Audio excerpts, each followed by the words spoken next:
So I didn't know what to label this particular set of episodes. It's going to be just random episodes that have to do with college-related things that center on mostly students' questions that have been asked millions of times over over the years. So I'm starting off with one that I get actually quite often, which is what major should I pick? This seems to be a big question when you get into college. And before I would usually just tell students like, you should just pick the major, and you pick a major that actually is meaningful for you, something you really enjoy, because that way you're actually going to do the best on those subjects, and your degree doesn't really matter. I think now, having a little bit more awareness and having learned a lot more, I can give at least a little bit more of a nuanced view on exactly this question of what major to pick. Okay. Um, so, first off, I think that the picking of a major makes a big difference for specific fields. It's a very narrow few set of fields, right? But for areas like, for instance, engineering, where usually you're going to get a job right off the bat and it has to be a specific engineering degree that's required for a job. In those cases, picking the major matters quite a bit, right? But usually what I found is that engineers, like, they know that they want to be an engineer. They sign up for it early on. In fact, most colleges, they require a separate application process for engineering students. And it's going to be similar with, for instance, the fine arts, right? In the fine arts, you need to have developed a certain degree of talent before you even get into the college for that particular degree. So you usually have to audition, or you have to present a portfolio, right? So if you apply to like an art school, you're going to have some things already ready made to go. And in those cases, the major does make a difference because you're on a very specialized track. Okay. But for everything else, I think the major really doesn't make a huge difference. Okay. And I want to kind of present a nuanced view on this because I know that there is at least some difference between some of these majors, but I'm going to explain exactly what the difference would be. Okay. All right. So, first off, let's be clear. Okay. If you want to go to graduate school, if you want to go into further specialization into some area, like for instance, you want to go into medical school, you want to get a PhD in literature, for instance. Okay. All right. You're trying to specialize in a very particular area. You should already have developed certain skills before you apply for these more advanced degrees. And a lot of them come with certain course requirements. Okay. They're usually not major requirements. They're usually course requirements. And I stress the distinction here for a reason, right? You could actually be like an English major and go to med school as long as you took all the prerequisite med school courses, right? There's a certain set of courses that medical school requires you to have completed: basic math, physics, chemistry, biology classes, some upper division classes, and you have to get a certain, kind of high grades on those areas, as well as take the MCAT. Like, these are all requirements of applying to medical school. Nursing school, I think, might have some requirements. Basically, if you want to go get a degree beyond your bachelor degree, then your major could matter to some degree because a lot of times it overlaps with these requirements. But I'm pointing out that it's not actually necessary. You don't need to actually major in a particular science subject in order to apply to these things. You don't need to major in philosophy necessarily to get into a philosophy PhD program. But there might be certain course requirements where you might think it, economical to just major in it anyways, since you're going to be needing to take those courses for the advanced degree you're going after. Okay. So even there, you don't need to necessarily major in anything in particular. So then, what does picking the major really come down to? Should I just pick whatever I want to, whatever that I'm interested in? And the truth of the matter is yes. And the reason I say yes, I think, and that I know that a lot of students say it doesn't feel helpful, is I think that it's not really addressing the core issue when students are asking this question. I think at the heart of it is that a lot of students just have a deep misconception about what a bachelor's degree does, what it's for, how it's viewed in the outside world, right? So let me be clear about something, okay? A bachelor degree at a four-year college, right, does not actually teach you any vocational skills. Again, with the exception of these very narrow areas, right? So I'm talking engineering and like the fine arts. You're not developing some particular skill for a particular job. That's not what you're doing. And in fact, your degree doesn't represent that. Okay. Your degree doesn't represent, when you go out with a bachelor's degree in a particular major, it doesn't actually tell the world like, hey, I am ready to do work in this particular area. No, you're not. Okay. No, you're not. What you need is actual work experience, right? And in fact, a lot of the things you learn about how to do a job, it's called on-the-job training, right? You learn how to do it for the particular job at a particular company on the job, like the first few weeks, months, even the first few years possibly of being on that job, is you getting trained to do that job well. That's what it is, right? So it's not a trade school. You're not learning a particular skill set that is supposed to translate into the work arena. Okay. What your degree actually represents is your ability to learn and to be dedicated, to be consistent, to manage time, to do all the things that getting a degree indicates for an employer. Okay. That's what it tells you.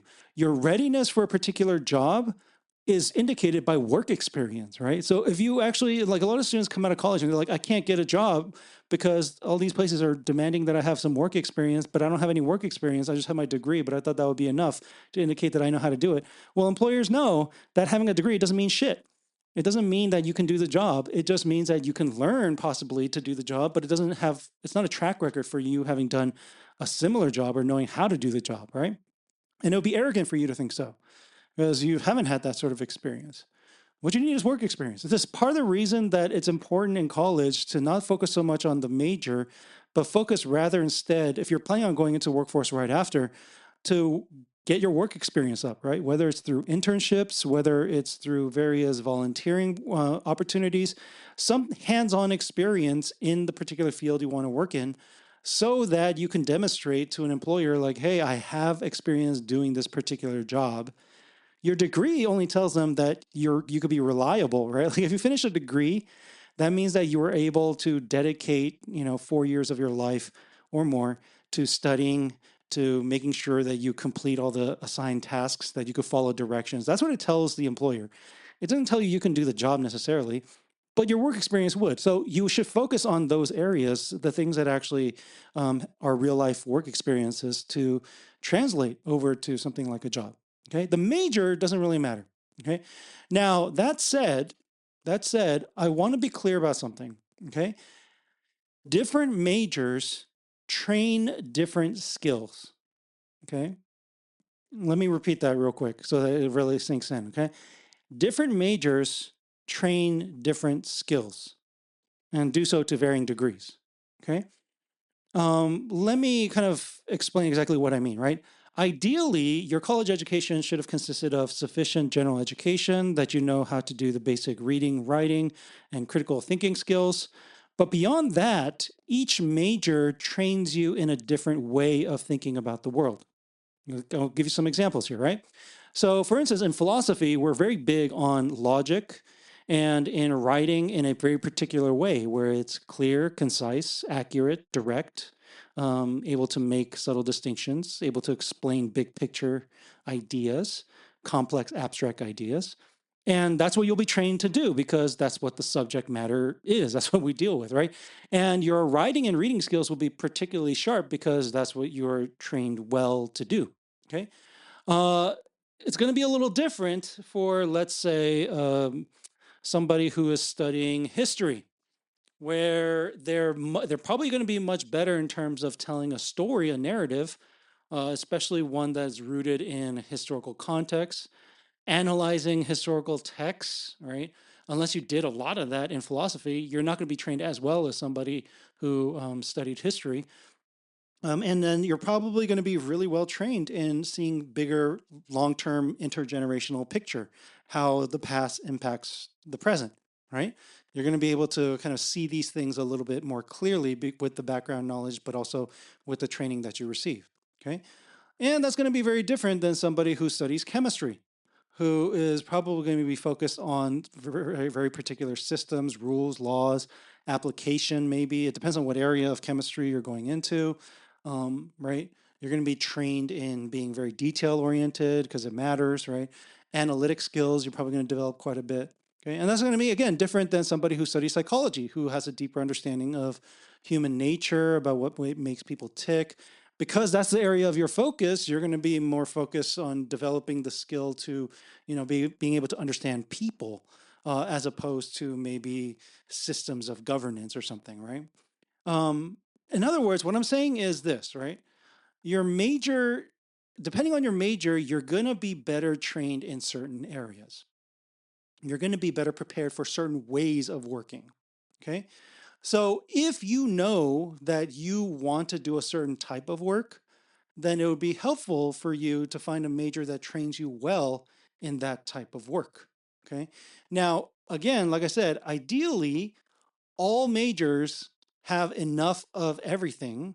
And well, along with your general education requirements, you should have received training across the board so that you're going to be able to learn all whatever it is that you're skilled in all these areas, right?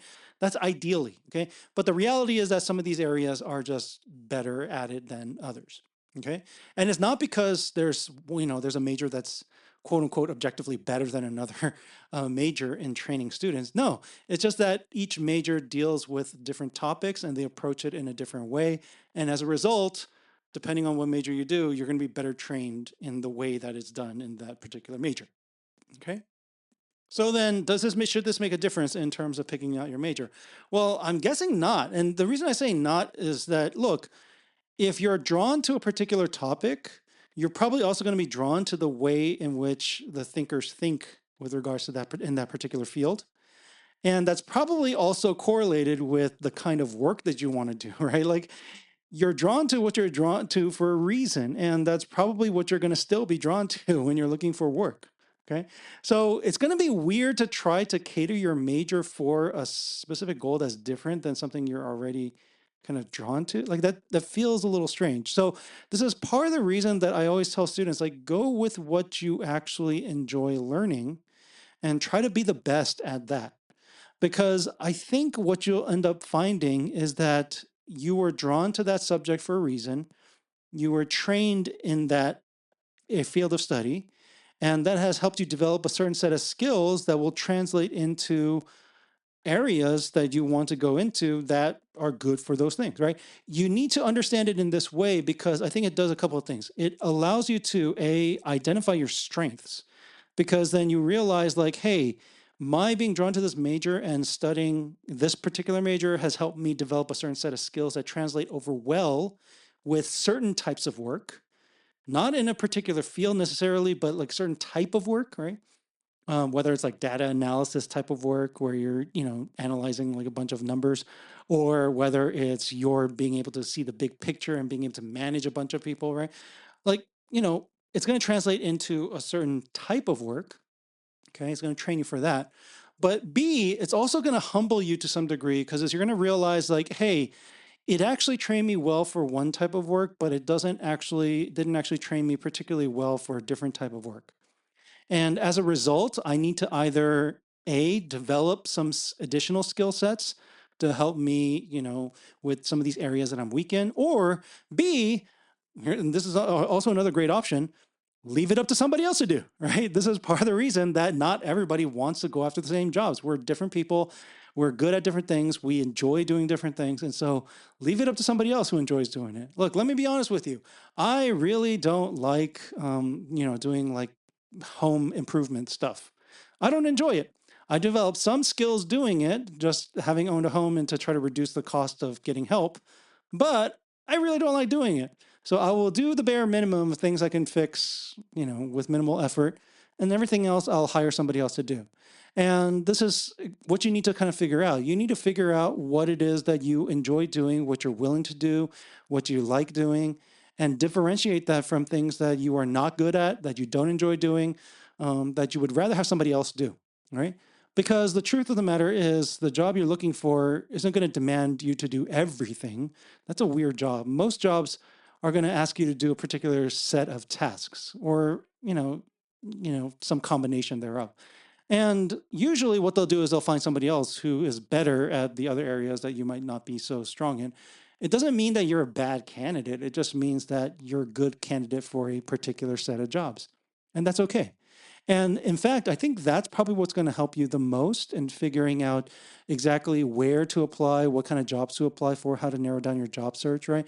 Because you shouldn't just be applying to whatever. You should really be considering A, what you're good at, B, what people are willing to pay you for, and C, what's a good fit in terms of the kind of work environment you want. And those three things need to coincide for you to have a good like work life. So, you know, like I said, like does a major matter? To some small degree, it might because you're training in a different area. But like I said, it usually correlates with what you enjoy doing anyway. So I would say just pick something that you're really passionate about learning. And I guarantee you, like you should be learning how to think well in that particular, what looks like it in that particular field. Okay. There's a lot of correlation that goes on here that's not causation, right? A lot of students are drawn that do well in these subjects because they are just drawn to it regardless. They would do it on their own anyways, right? So I'm not going to tell you to pick a major and then think that that's going to cause you to be better at X, Y, and Z. That's not necessarily the case. A lot of the times, it could help, but, you should really go after the things that you really enjoy. It'll also make your college life a lot less, how do you say this, boring and more meaningful. And this is honestly the best part of college, right? The thing I loved about college the most, as opposed to high school, was that I wasn't boxed into these very generic subjects, and I could explore the particular, areas of study that I was really interested in. You should take advantage of that. And then here's something for you, right? And if you ever change your mind and you feel like you want to study something else, you know what? You could go ahead and do that in the future. Yeah, you could go back to school. I have a lot of those in my class, right? And you could do it as a hobby too. Isn't that cool? If you want to learn, you'll find a way to learn. It might cost you money and time, but you'll be able to learn whatever you want to, right? So just enjoy what it is that you enjoy. Pick a major that you really like. Don't stress out too much. Don't get into a game of comparing and contrasting and then think that it applies to like job applications.